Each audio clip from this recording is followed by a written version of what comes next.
ఈ రోజు స్టవ్ వెలిగకుండా రోటి పచ్చడి సింపుల్ గా ఈజీగా ఎలా చేసుకోవాలో చూపిస్తాను రండి. ముందుగా పచ్చిమిర్చి ఒక 10 తీసుకోండి. మరి కారం ఎక్కువ వండుకోండి, మీడియం సైజ్ కారం ఉండేది తీసుకోండి. ఇలా తీసుకొని వీటిని ఇలా కట్ చేసుకోండి, చిన్న చిన్న ముక్కలుగా కట్ చేసుకోండి.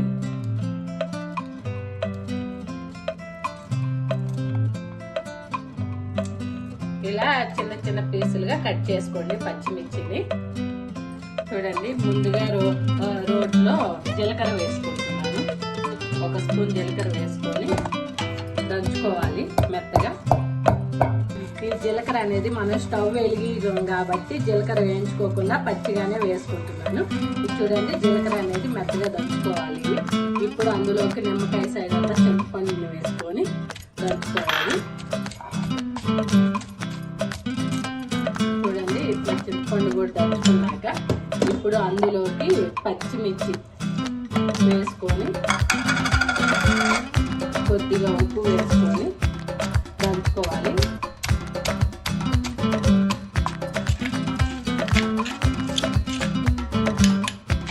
చూడండి, ఈ పచ్చిమిర్చి అనేది మరీ మెత్తగా దంచుకోవచ్చు, కొంచెం పచ్చాగా దంచుకుంటేనే టేస్ట్ బాగుంటుంది.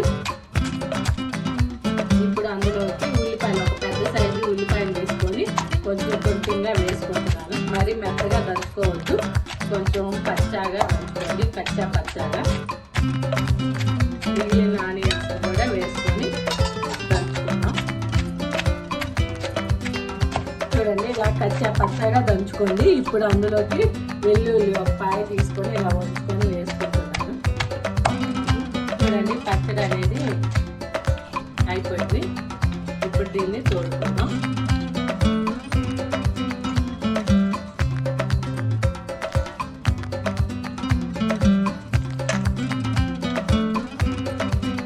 రోటి పచ్చడి రెడీ అయిపోయింది. ఇది వేడి వేడి అన్నంలో 1 స్పూన్ నెయ్యి వేసుకొని పచ్చడి వేసుకొని తింటుంటే ఆహా స్వర్గం ఎటుందా అనిపిస్తుంది, అంత బాగుంటుంది. మా అమ్మమ్మ కాలం నాటి ఈ రోటి పచ్చడి నాకు చాలా ఇష్టం అండి. మీరు ట్రై చేయండి.